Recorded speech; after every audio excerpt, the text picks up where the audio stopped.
The 15-inch LG Gram notebook that I reviewed last year didn't have the greatest keyboard or a super crisp high-resolution screen. It didn't have the best battery life, and the strength of its construction was frankly subpar.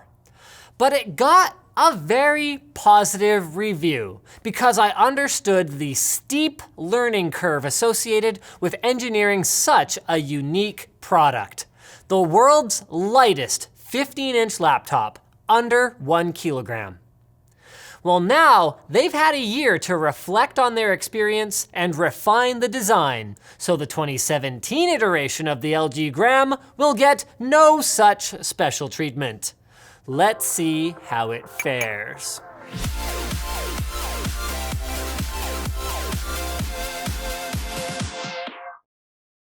The MasterKeys Pro keyboard lineup from Cooler Master is available in 3 sizes, each in white or RGB flavors. Check them out at the link below. Right out of the gate, LG's increased confidence in the Gram product line is apparent. We get 3 different screen sizes to choose from, and the variety of configurations and colors available is wider. Our 14-incher is equipped with a dual-core Core i5-7200U, 8 gigs of RAM, and a 256-gig SATA 3 SSD, while our 15.6-inch rocks a Core i7-7500U, 16 gigs of RAM, and a 512-gig SATA 3 SSD. And there have been some other changes too. For one thing, the top-end 15.6-inch model weighs more than a kilogram now, with the 14-inch coming in at almost the same weight as last year's 15.6. Wait, what? Wasn't the weight the whole point of the Gram name even? Well, maybe, but I don't care, because you get a whole lot of awesome stuff for your 10% weight increase without, in my mind, giving up a noticeable amount of the portability of it. First up, the lousy hinge has been replaced by one that's damn near perfect. This is more impressive than you might think. One finger lift is not easy on a device that weighs so little.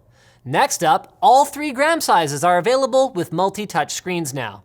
The 1080p IPS display still isn't dazzlingly bright and suffers from worse than usual glare under non-ideal conditions, and I think strengthening it a little bit to reduce wobble is especially important for something you're supposed to touch, but I'd still rather have this feature than not. Third up, the addition of a backlight on the keyboard. Woo! I mean, I got nothing negative to say about it. It's got 2 brightness levels and works as you would expect. The absence of this on last year's model was one of my main gripes about it, along with, number 4, unexceptional battery life, which has been, well, let's just say the battery got more roided up than 90s Major League Baseball. All 3 models, 13, 14, and 15.6-inch, get 60 watt-hour batteries. That's about 85% of the capacity that powers a thin and light gaming notebook like the Razer Blade for 3 to 4 hours, except that by comparison, the Gram sips power.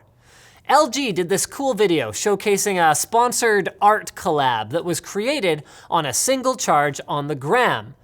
And that was neat, but to put it in a more practical everyday perspective, I forgot my laptop charger at the office on Friday, used it as I normally would over the weekend, and still had 30% left when I got into the office on Monday morning. The last machine I had that freed me from worrying about the location of the nearest wall outlet like that was the 2015 MacBook. And unlike that thing, the Gram has ports.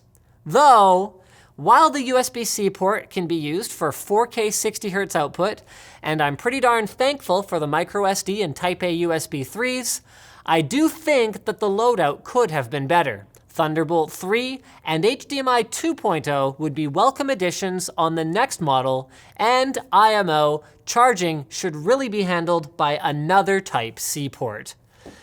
And while I'm at it, the speakers sound like they're coming from somewhere under my desk, probably because that's where they're pointed. The webcam location, not to mention the image quality, sucks the big one. I'd like to see it moved above the display, even if it costs me a few grams. And while the ClickPad actually feels pretty decent in day-to-day use, objectively, it really needs to be better built on a device that costs this much. With that said, the 2x2 Wi-Fi implementation is a solid B-, managing over 30 megabytes per second in my standard test location, and the keyboard wins back a lot of the points I just deducted. There are a couple of layout oddities. I'm not a huge fan of the power button here instead of delete, but the key switches are surprisingly satisfying to type on, and there's a pleasant soft touch coating on the keycaps, which add up to an overall really enjoyable typing experience. And this is critical for a hyper-portable machine like this, because even though the simple cooling solution kept everything under control at reasonable noise levels, even with no thermal throttling, these U-class dual cores aren't beefy enough to do much more than sit and work on them. They just do it for a really, really, really long time in the LG Gram. Got a point you need to make, but not the right image to illustrate it? Well, you can find the perfect asset for your next creative project with Adobe Stock. They've got millions of images, graphics, and videos that are built right into Photoshop, Illustrator, and other apps, making it so you can spend your time designing instead of searching for images that you have the rights to use.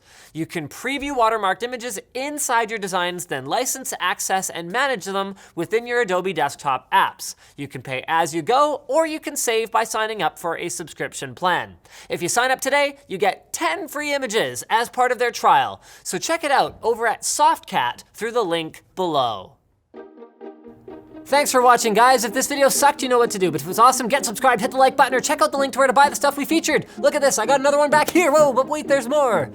At Amazon in the video description. Also linked down there is our merch store, which has cool shirts like this, and our community forum, which you should totally join.